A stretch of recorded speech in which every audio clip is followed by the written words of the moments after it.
2004, in the forgotten backwoods of Odd, West Virginia, photographer Mark Leda stumbled upon a family that time, and genetics had seemingly left behind. He was driving down a barely there dirt road, a thin ribbon of mud and gravel winding through the dense, unforgiving Appalachian wilderness, searching for a different story entirely. But what he found was something far more primal, something that would burrow itself into the public consciousness and refuse to let go. He was met not with words, but with a territorial display of raw, animalistic energy. A man, eyes wide and unfocused, barking like a dog. Another, moving with a jarring, uncoordinated gait, communicating through a series of guttural grunts and unintelligible noises. This wasn't a performance for an outsider. This was their reality. Leda, a seasoned documentarian accustomed to the fringes of society, felt a chill that had nothing to do with the mountain air.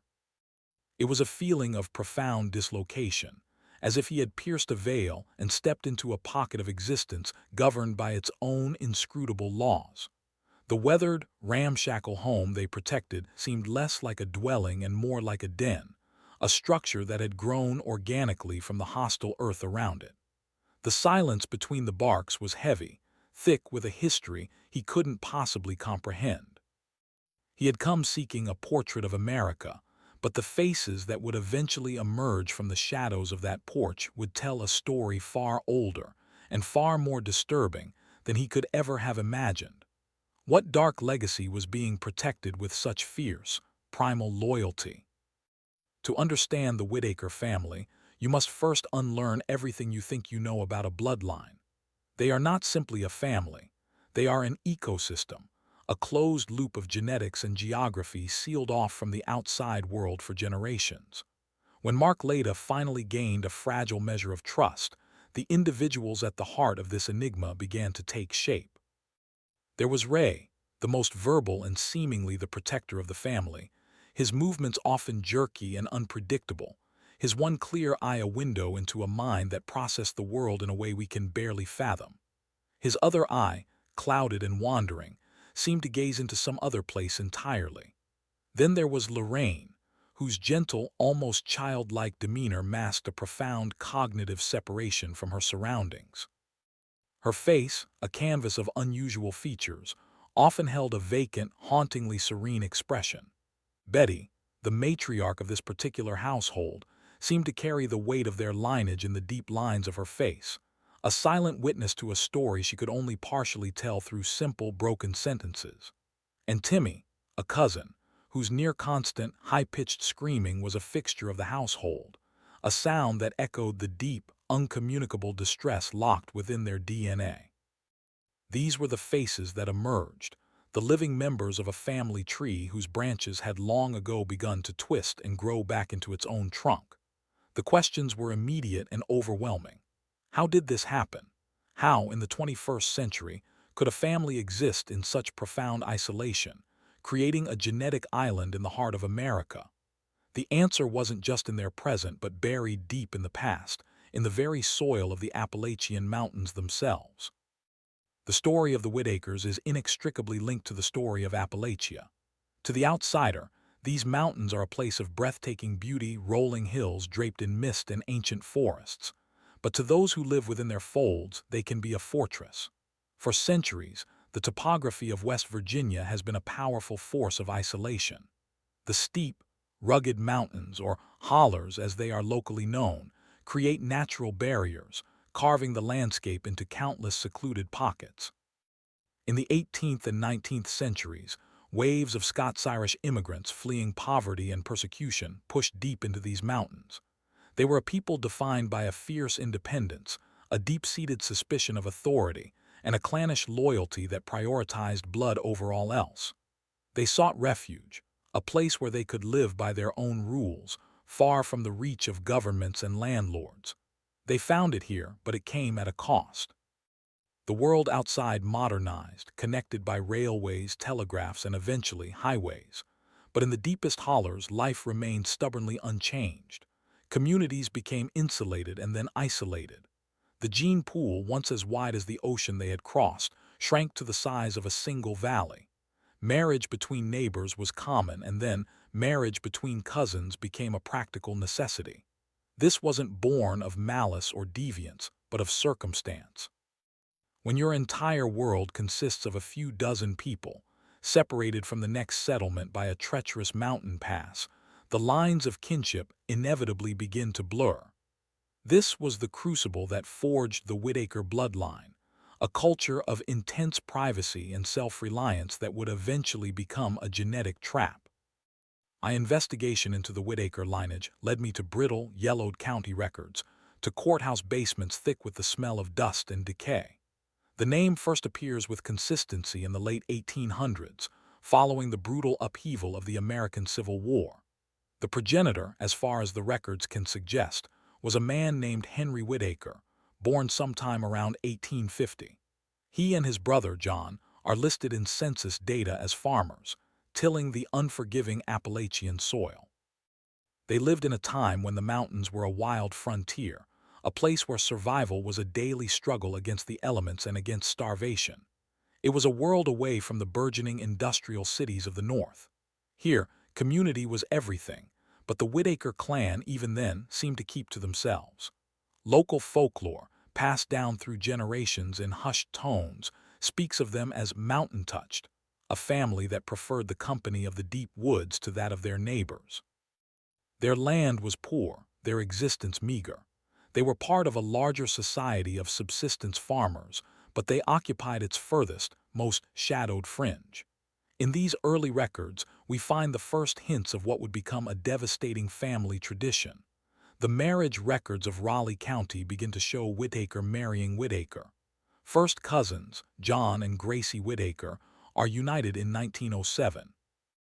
This was not entirely uncommon for the time and place, but for the Whitakers, it wasn't an exception. It was the beginning of a rule. It was the first knot tied in a genetic thread that would grow progressively tighter with each passing generation, slowly but surely choking off the diversity that is essential for life. The curse had not yet revealed its face, but its seeds were being sown in the thin mountain soil. The early 20th century saw the arrival of a new, powerful force in Appalachia: coal. The mountains that had once served as a sanctuary for the Whitakers were discovered to be sitting on veins of black gold. Coal companies moved in, buying up mineral rights for pennies on the dollar from the largely uneducated mountain folk. This created a new kind of society, the company town, where a single corporation owned the homes, the store, the church, and the men who worked the mines. For many Appalachian families, this was their first real contact with the industrial world, a brutal introduction to wage labor and corporate power. But the Whitakers, according to the scant oral histories I could piece together from distant relatives and fearful locals, resisted. They refused to sell their land, refused to send their sons into the dark, dangerous maw of the earth. Their isolation, once a product of geography, now became a conscious, deliberate choice. They saw the coal camps as places of sin and exploitation, a corrupting influence from the outside world. This decision, however, further entrenched their seclusion. While their neighbors were being drawn into the orbit of the company's store, the Whitakers retreated deeper into their own world, their small plot of land becoming an island in a sea of coal dust and industry. Their self-reliance intensified, and so did their interreliance. With the outside world viewed as a threat, the family unit became the only source of safety, community, and partnership. The marriage of John and Gracie was followed by others, weaving a complex web of kinship where the lines between cousin, uncle, and brother began to fade into a single, indistinguishable identity: Whitaker. It was a pact of blood and silence, a fortress against a changing world, but the walls they were building were also the walls of a prison. That echo first manifested not as a shout, but as a whisper, in the health of their children. In the 1920s and 30s, as the Whitaker family tree continued to fold in on itself, subtle signs of genetic distress would have begun to appear, noted only in the quiet grief of the family itself. The concept of recessive genes and Mendelian inheritance was unknown to them. They would have understood it through the lens of faith and folklore. A child born with a mark, or one who was slow, might be seen as a test from God, or a sign of a bad omen. Infant mortality rates in rural Appalachia were already tragically high, but within the Whitaker clan they were likely higher still.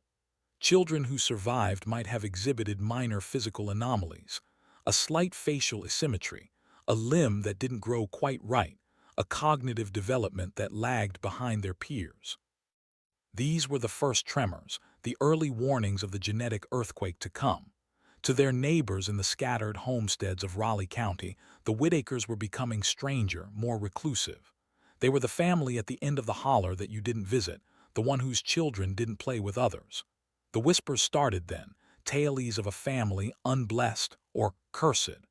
Medical care was a luxury they could neither afford nor likely trust. Doctors were outsiders, agents of that same world they had rejected, so they cared for their own, hiding their struggles behind a veil of fierce privacy. A 1935 entry I found from the journal of a traveling preacher makes a cryptic reference. Visited the Whitaker homestead. A heavy air of sorrow hangs over that place. The children are shy of the light, prayed for their souls. The light they were shying from wasn't just the sun.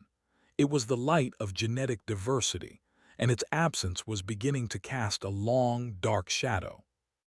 The critical turning point, the moment the genetic die was truly cast, occurred with the union of Henry and Johnny Whitaker. They were the parents of many of the family members we see today, including Ray. And they were not just cousins, they were double first cousins. This means that Henry's parents were the brother and sister of Johnny's parents. Genetically, this makes their offspring almost as closely related as if they were siblings. This event, likely taking place in the mid-1930s, concentrated the family's recessive genes in a way that made severe genetic consequences all but inevitable.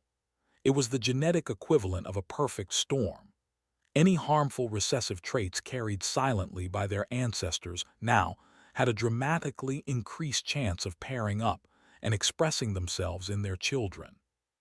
The quiet whispers of physical and mental anomalies that had haunted the previous generation were about to become a deafening roar. In a world on the brink of the Second World War, a world of unimaginable technological and social change, the Whitaker family was conducting a terrifying, unintentional experiment in human genetics. They were living proof of a biological law that had been understood for centuries. From the pharaohs of ancient Egypt to the royal houses of Europe, the dangers of inbreeding were well documented in the annals of history. The Habsburg jaw, the hemophilia that plagued the descendants of Queen Victoria, these were cautionary tales written in the blood of kings. But the Whitakers were not kings. They were simple, isolated people, unaware of the scientific principles that were governing their fate. They were acting on tradition, on proximity, and on a deep-seated suspicion of the world beyond their mountain. Their love and their loyalty to one another were undeniable, but that loyalty was forging the very chains of their affliction. The children of Henry and Johnny Whitaker were born into a world where their fate was already written in their cells. This generation, born through the 1940s and 50s, was the one where the curse finally took physical, undeniable form. The cocktail of concentrated recessive genes resulted in a range of severe physical and cognitive disabilities. Some were born with significant facial and cranial abnormalities. Others suffered from profound intellectual delays, rendering them unable to learn language or perform basic tasks. Their motor skills were often impaired, leading to the distinctive, uncontrolled movements seen in family members like Ray. The quiet, hidden sorrows of the past were now on public display, at least to anyone who dared venture up their remote dirt road. This was the generation that cemented the family's reputation in the surrounding area. They were no longer just reclusive. They were the embodiment of a local taboo, a cautionary tale whispered to children. They became ghosts in their own holler, glimpsed from a distance, their strange forms and sounds fueling the folklore that surrounded them. The social ostracization was now absolute. They were trapped in a vicious cycle. Their genetic conditions made them outcasts, and their status as outcasts ensured they would have no choice but to continue to procreate within their own dwindling, damaged gene pool. School, for the few who might have been able to attend, would have been an environment of unimaginable cruelty. The outside world, which they had long been taught to fear, now proved that fear to be justified. It met their vulnerability not with compassion, but with ridicule and revulsion. So they retreated even further, the bonds of family becoming their only shield against a hostile world. The ramshackle home became their entire universe, its porch the edge of their known world. As we delve deeper into this story, we must pause and consider the world they inhabited in the mid-20th century. The America of the 1950s and 60s was a nation obsessed with progress, conformity, and the ideal of the perfect nuclear family. It was the age of suburbia, of gleaming new highways, of television sets broadcasting a sanitized, prosperous vision of American life. But in the hollows of West Virginia, this vision was a cruel fiction. This was the other America, a region plunged into deep poverty as the coal industry, once its lifeblood, began to decline due to mechanization and the shift to other forms of energy. President Lyndon B. Johnson's War on Poverty in the 1960s threw a national spotlight on Appalachia, sending journalists and government officials flocking to the region to document the shocking levels of deprivation. They found communities lacking basic sanitation, running water, and adequate health care. Malnutrition was rampant, and education was a distant dream for many. It was in this context that the Whitakers' plight became not just a genetic anomaly, but a social one. They were an extreme example of the poverty and isolation that afflicted the entire region. Yet, even in this landscape of hardship, they stood apart. Government aid workers and social services, the foot soldiers of the War on Poverty, would have encountered the family. I uncovered a heavily redacted report from a Raleigh County social worker dated 1968. It speaks of a family unit exhibiting extreme reticence and cognitive deficiencies, and notes, attempts to intervene are met with hostility and a complete lack of comprehension.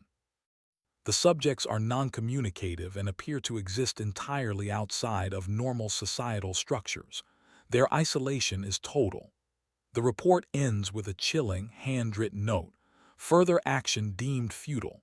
They are beyond our help. The term inbred is a weapon, a word loaded with judgment and disgust. But to truly understand the Whitakers, we have to look beyond the slur and examine the cold, biological mechanics at play. Every human being carries a handful of potentially harmful recessive genes. In the general population, the chances of two people with the same harmful recessive gene meeting and having a child are incredibly small. The vastness of the human gene pool acts as a buffer, a protection against these genetic time bombs. But within the Whitaker family, that buffer was gone.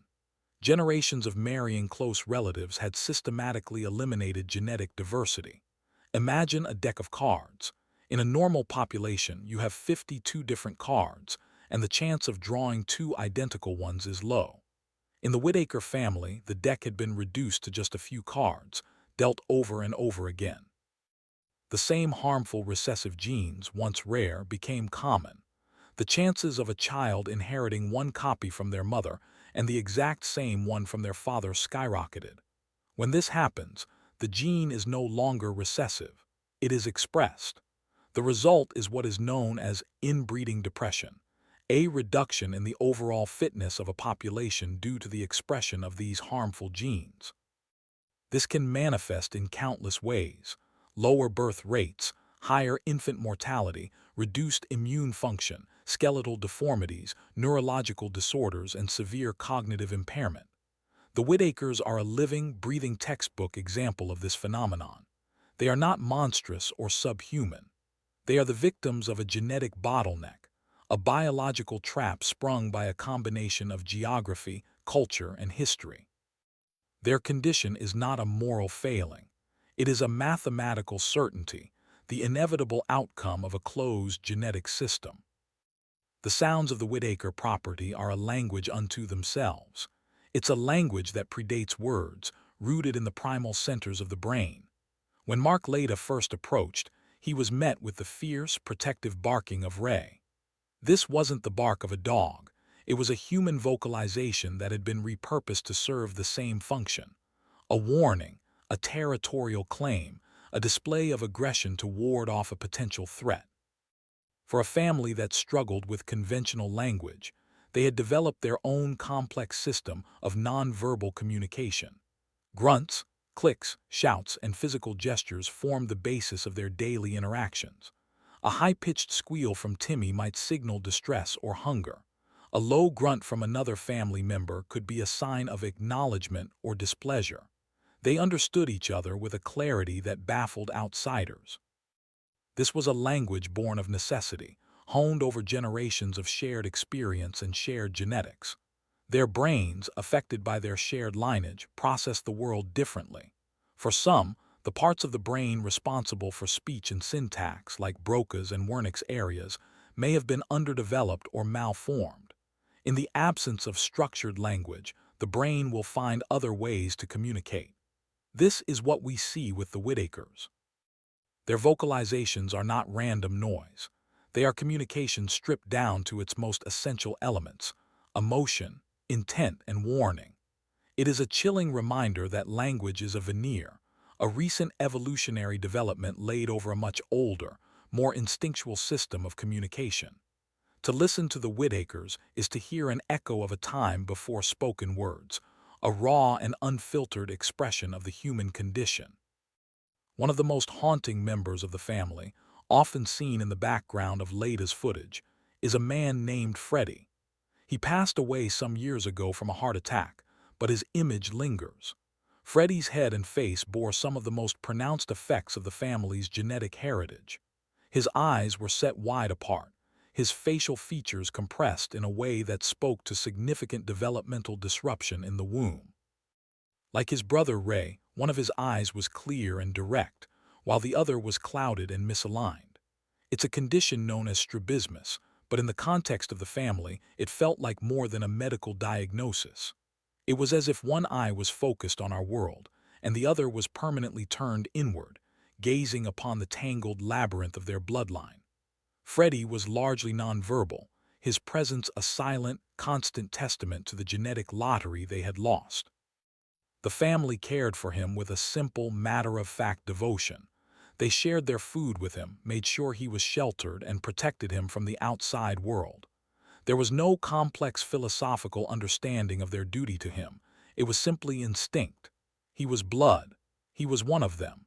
In any other context, Freddy would have been institutionalized, hidden away from public view.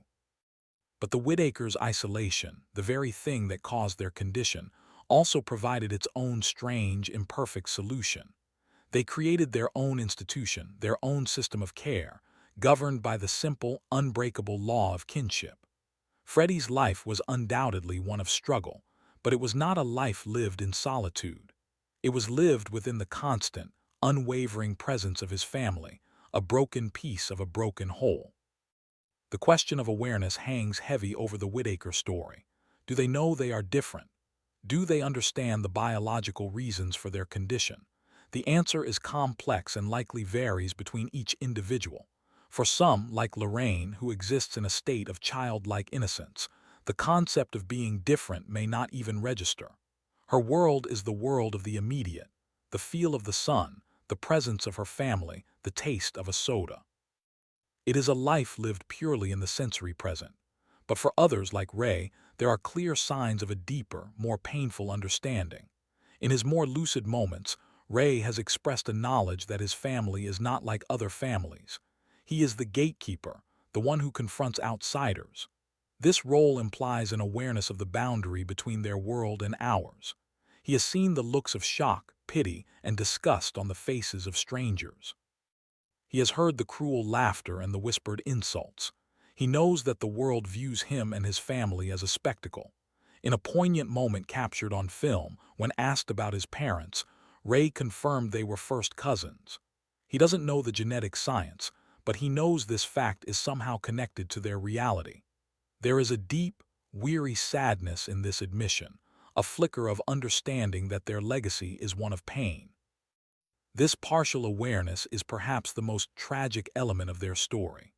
To be trapped in a condition you can't control, but to understand just enough to know you are an object of scorn and fascination for the rest of the world is a burden of almost unimaginable weight.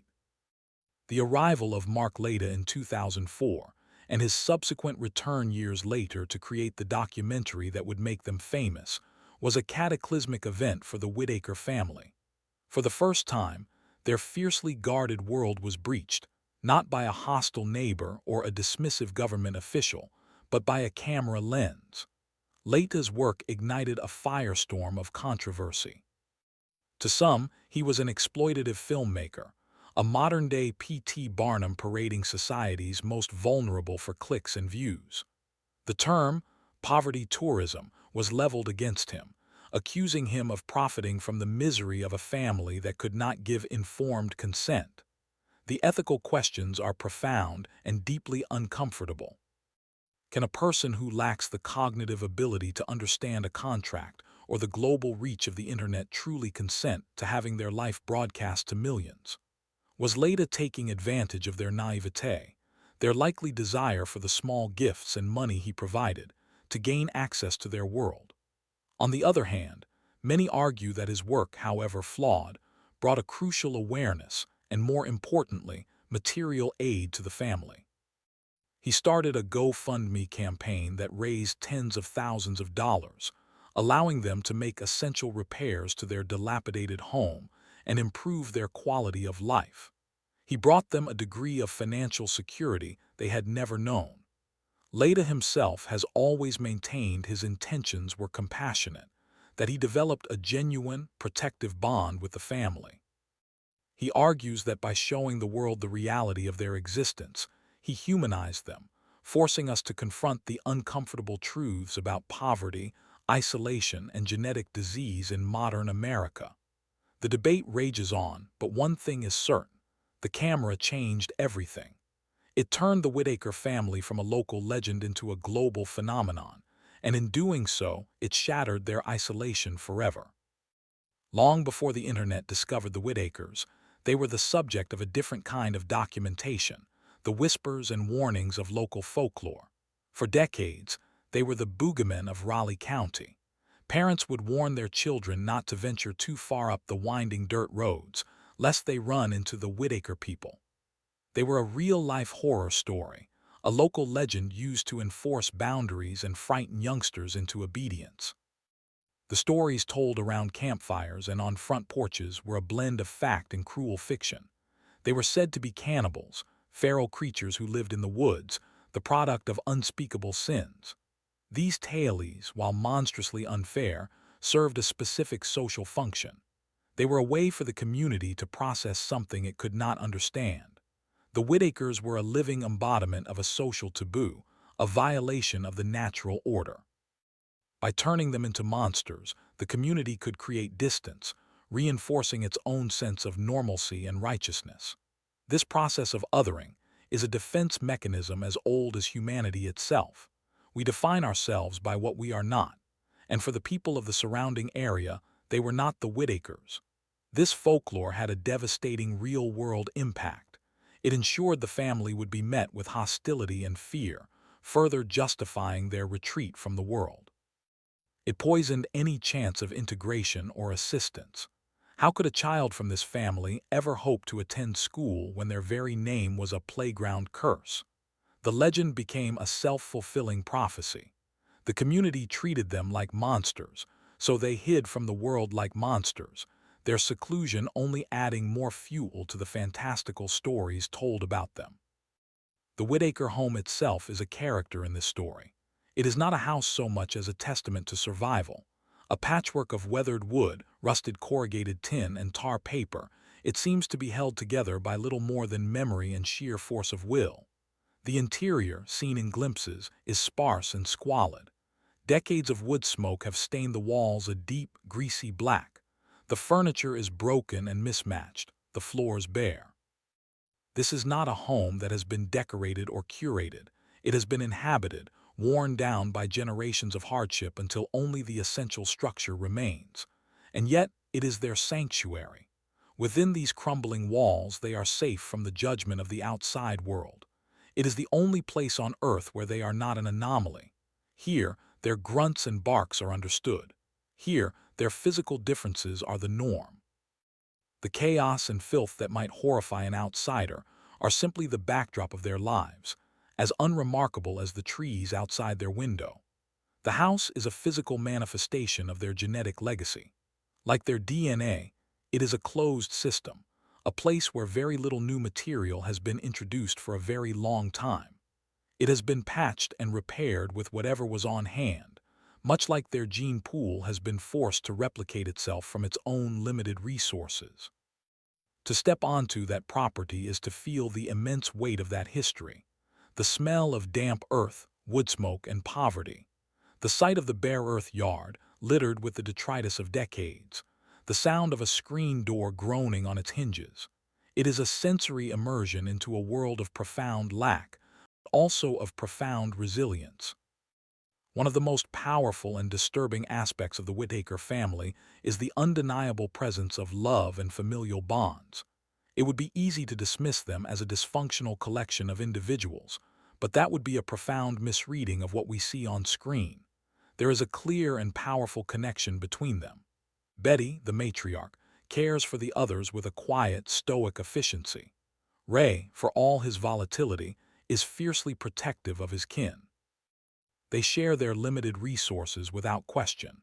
When a visitor brings them a pizza or a bucket of fried chicken, it is a communal event, a moment of simple, shared joy.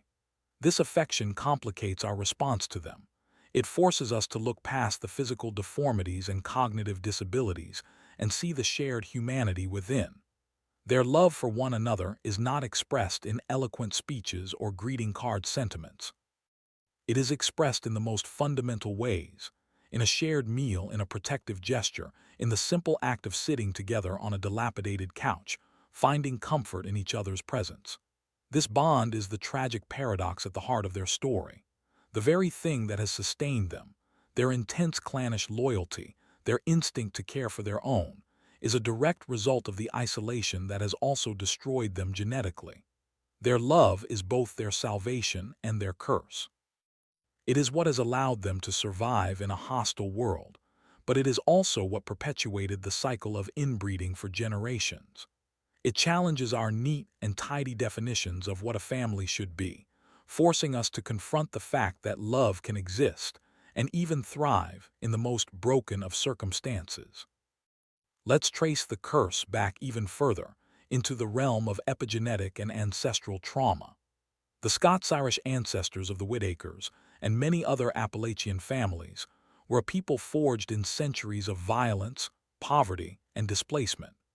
They experienced the brutal border wars between England and Scotland, the oppressive plantation system in Northern Ireland, and the starvation and disease of the transatlantic voyage. They arrived in America already carrying the scars of generations of trauma. This history bred a specific cultural DNA, a deep distrust of authority, a readiness to meet threat with violence, a fatalistic worldview, and a reliance on the tight-knit clan as the only trustworthy social unit. When they settled in the isolating mountains of Appalachia, these traits were not just preserved, they were amplified. This is the cultural soil in which the Whitaker family's genetic isolation took root. Their suspicion of outsiders wasn't just a quirky family trait. It was an inherited survival strategy, passed down from ancestors who learned the hard way that outsiders usually brought trouble. Their refusal to engage with government institutions was a legacy of centuries of conflict with oppressive landlords and corrupt officials. This concept of inherited trauma is now being studied by science under the banner of epigenetics, the idea that the experiences of your ancestors can leave a chemical mark on your DNA, affecting the expression of your genes. While we cannot draw a direct epigenetic line to the Whitaker's specific conditions, it is impossible to ignore the powerful synergy between their cultural and genetic inheritance. The trauma of their history created the isolation, and the isolation created the genetic crisis. What does the future hold for the Whitaker bloodline? This is perhaps the most haunting question of all. Many of the family members we see in the documentaries are middle-aged or older. Their parents, Henry and Johnny, are long gone. As this generation passes, the family line is at risk of dying out completely. However, there are other, younger members of the extended Whitaker clan. The family is larger than just the small group living in the one ramshackle home. Leda's documentary briefly introduces us to Kenneth, another relative who exhibits some of the family's characteristic traits, but is more verbal and seemingly more high-functioning. He even talks about wanting a girlfriend, a simple human desire that, in his context, is fraught with terrifying genetic implications. The question is whether the cycle will continue. With their newfound fame and the small amount of wealth it has brought, they are more connected to the outside world than ever before. People now seek them out. They have access to resources, however limited, that their ancestors never did. Will this increased contact with the outside world finally break the cycle? Will a younger Whitaker find a partner from outside the family, introducing the genetic diversity that is so desperately needed? Or is the cultural and cognitive isolation so profound that they will continue to turn inward? It's a question with no easy answer.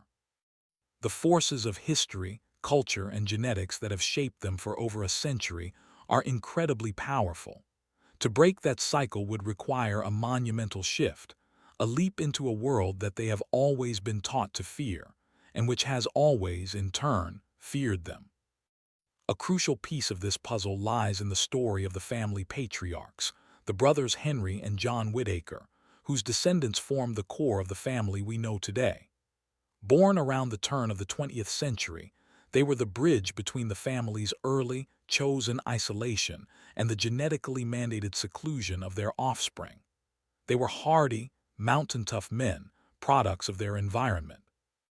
They would have been skilled hunters and farmers, capable of surviving on their own terms in a way their children never could. But they were also the gatekeepers of the tradition that would ultimately cripple their lineage. It was their generation that fully solidified the practice of cousin marriage as the unspoken rule.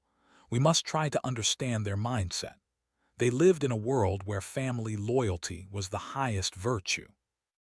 To them, marrying an outsider might have been seen as a betrayal, an introduction of unknown and untrustworthy blood into the clan. They would have seen no harm in marrying a cousin. It was what their parents had done, and it was what their neighbors sometimes did. The slow, creeping signs of genetic decline in their own siblings and cousins would have been attributed to other causes: bad luck, illness, the will of God. They had no framework for understanding the invisible enemy they were inviting into their homes. They were men of their time and place, making what they believed were the right choices to preserve their family and their way of life. It is a terrible irony that their efforts to protect their bloodline were the very actions that would poison it. Their legacy is a testament to the fact that love and good intentions are no defense against the unyielding laws of biology. The story of the Whitaker women is one of silent, incredible endurance. In a deeply patriarchal Appalachian culture, their lives would have been ones of constant, grueling labor. They were responsible for bearing and raising children, tending the home, cultivating gardens, preserving food, and caring for the sick and elderly.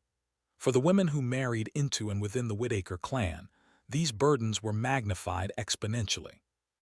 They were the primary caregivers for children born with severe disabilities, a task they would have performed without any medical support or understanding of their children's conditions.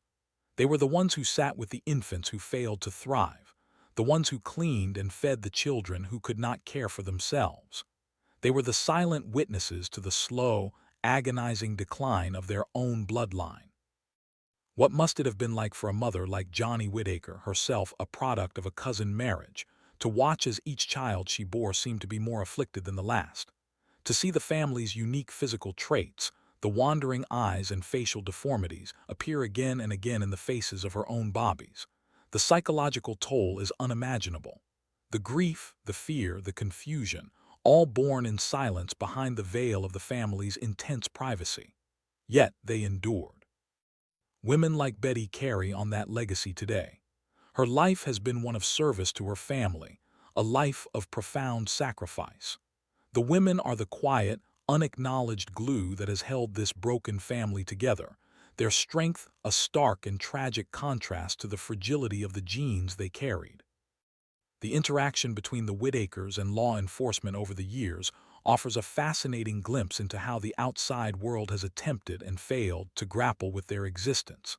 I spoke with a retired sheriff's deputy from Raleigh County who had been on the force for over 30 years. He asked to remain anonymous. "We knew about them," he told me, his voice low. "Everyone knew. We had a policy, an unspoken one. Leave them be unless you absolutely have to go up there." He described calls they would occasionally receive, reports of strange noises, or a neighbor complaining about them wandering onto their property. Going up there was unsettling, he recalled. You couldn't reason with them, you couldn't talk to them like normal folks. Ray would do his barking thing, the others would just stare. You couldn't tell if they understood a word you were saying. He said they never found any evidence of serious crime. They were just living, in their own way. What were we gonna do? Arrest them for being strange, for being poor? There was no protocol for the Whitakers. His words reveal the fundamental impasse. The systems of society, law enforcement, social services, education, are built on a foundation of shared language and shared cognitive norms. The Whitakers exist outside of that foundation. They are a societal black hole, a problem with no clear solution. The official policy of benign neglect was, perhaps, the only one possible, but it was also a quiet condemnation. It allowed their genetic isolation to continue unchecked, leaving them to their fate in the mountains, a problem that everyone knew about, but no one knew how to solve. To truly grasp the Whitaker story, one must confront the profound sensory reality of their world. Imagine a life without reading, without the ability to lose yourself in a book, to understand a newspaper headline, or even to read a simple road sign.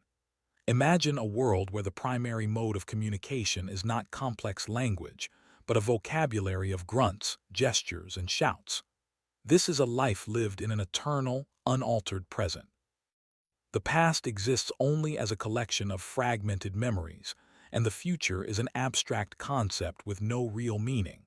The world is reduced to its most immediate and visceral elements: the warmth of a fire, the pang of hunger, the comfort of a family member's presence, the fear of a stranger. This is not to say their emotional lives are simple. On the contrary, their emotions may be more raw and unfiltered than our own, unmediated by the complex layers of language and social conditioning that govern our responses. Joy is a shared meal. Fear is the sound of an approaching car. Anger is a territorial bark. It is a state of being that is almost impossible for us to fully comprehend, a life stripped of the abstract thought that we so often take for granted. This is not a judgment on their intelligence, but an acknowledgement of their difference. Their minds have been shaped by a unique genetic blueprint, creating a reality that is fundamentally alien to our own. To watch them is to be reminded of the incredible fragility of the cognitive faculties we believe make us human, and to see a form of human existence that operates by a completely different set of rules. The ethical tightrope Mark Leda walks is made even more precarious by the introduction of money into the Whitaker ecosystem. His GoFundMe for the family was an act of apparent charity, raising money that allowed them to buy a new truck, put a new roof on their house, and enjoy a standard of living previously unimaginable. But it also transformed them into something new: paid subjects. Their relationship with Leda, and by extension the outside world, became transactional. He brought gifts, money, and food, and in return he was granted access with his camera. This dynamic fundamentally alters the purity of the documentarian-subject relationship. Does their willingness to be filmed now stem from genuine consent, or from a desire for the resources that filming provides? They have learned that the presence of the camera brings tangible rewards. This creates a powerful incentive to perform their reality for their benefactor. In one sense, it has given them a form of agency they never had before.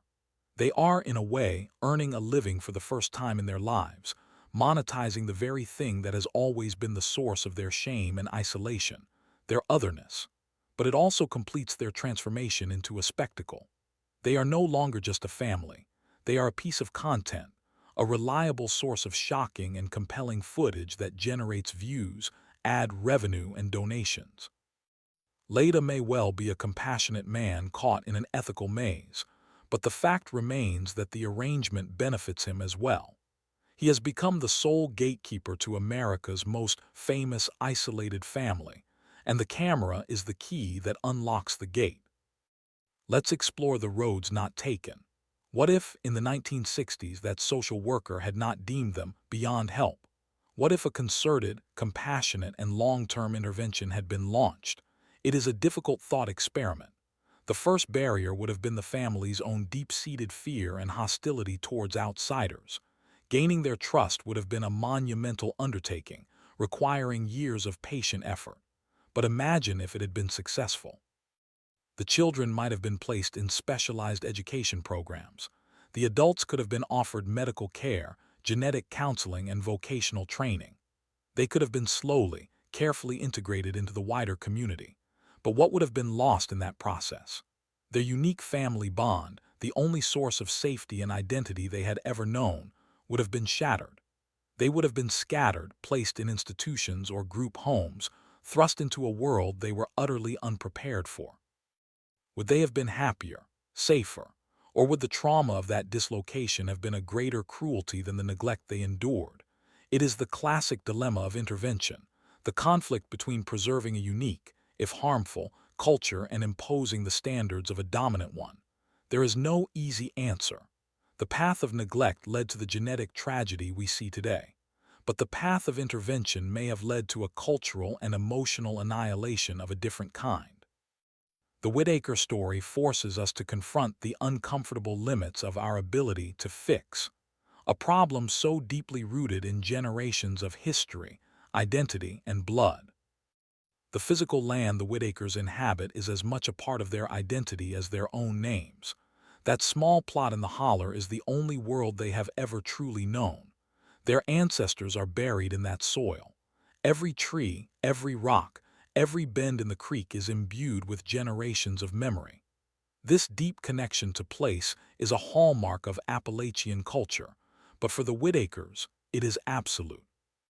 When Leda offered to buy them a new house in a better location with modern amenities, they flatly refused. The idea of leaving their ancestral home was unthinkable to them, no matter how dilapidated it was. This is not just stubbornness. It is a primal attachment to their territory. Their home, for all its flaws, is predictable. It is safe. The world beyond it is a terrifying unknown. To move them would be like taking a creature that has lived its entire life in a deep-sea trench and bringing it to the surface. The change in pressure, the overwhelming stimulus, would be devastating. This fierce territoriality is a survival instinct. It is what has kept them alive, and it is what has kept them trapped. The land defines the boundaries of their existence, both physically and mentally. They are as much a product of that specific West Virginia holler as the trees that grow there. To separate them from that land would be to sever their final connection to their own history and identity, a cruelty they seem to instinctively understand, even if they cannot articulate it. Comparing the Whitakers to other historically isolated and inbred groups reveals a fascinating pattern. Take, for example, the Fugate family of Kentucky, the famous Blue people of Troublesome Creek. For over a century, this isolated family passed down a rare recessive gene that resulted in a benign but startling condition called methemoglobinemia, which turned their skin blue. Or consider the Roma communities of Europe, or the inhabitants of the Dutch village of Volendam, both of which have shown higher incidences of specific genetic disorders due to a history of marrying within the community. In all these cases, the pattern is the same. A small founding population, geographic or cultural isolation, and the subsequent shrinking of the gene pool. However, the Whitakers represent an extreme case. While the Fugates had a single, visually striking but medically harmless trait, the Whitakers' lineage involves a cocktail of multiple, debilitating recessive genes, leading to the severe cognitive and physical outcomes we see. They are a case study in what happens when the genetic bottleneck becomes catastrophically tight.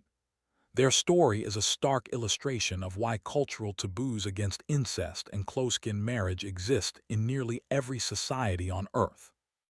These are not arbitrary moral codes.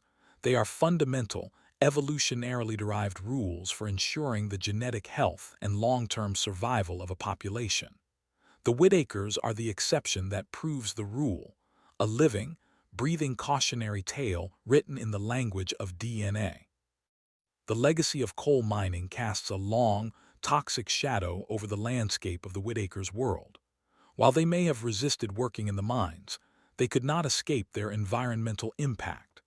The practice of mountaintop removal mining, where entire peaks are blasted away to get at the coal seams within, has ravaged the West Virginia landscape. It has poisoned the water table with heavy metals like arsenic and mercury.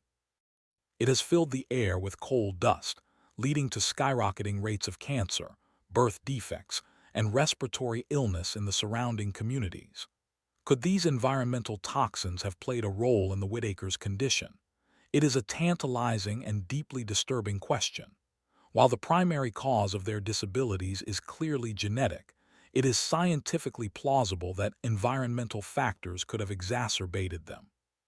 Exposure to neurotoxins during critical periods of fetal development can have devastating consequences, compounding pre-existing genetic vulnerabilities. We have no way of knowing for sure.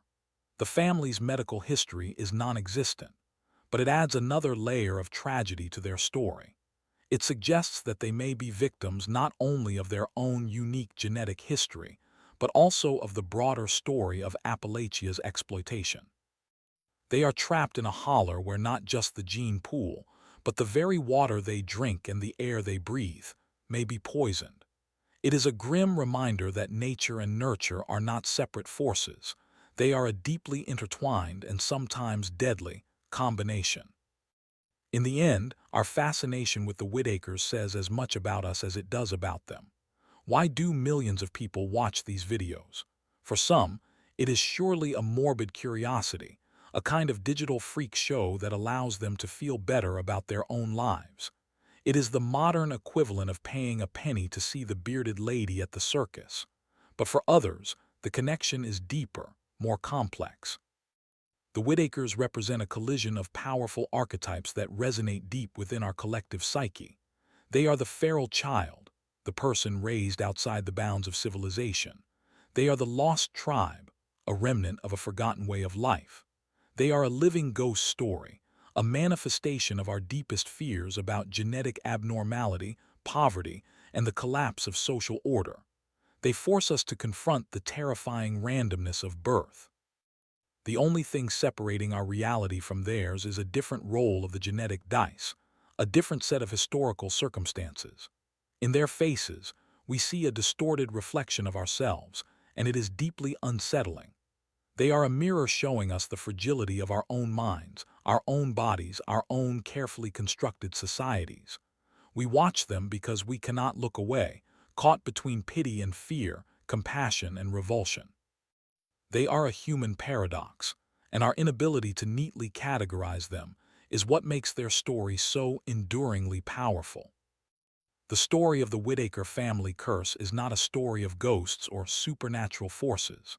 The curse is real, but it is written in the double helix of their DNA.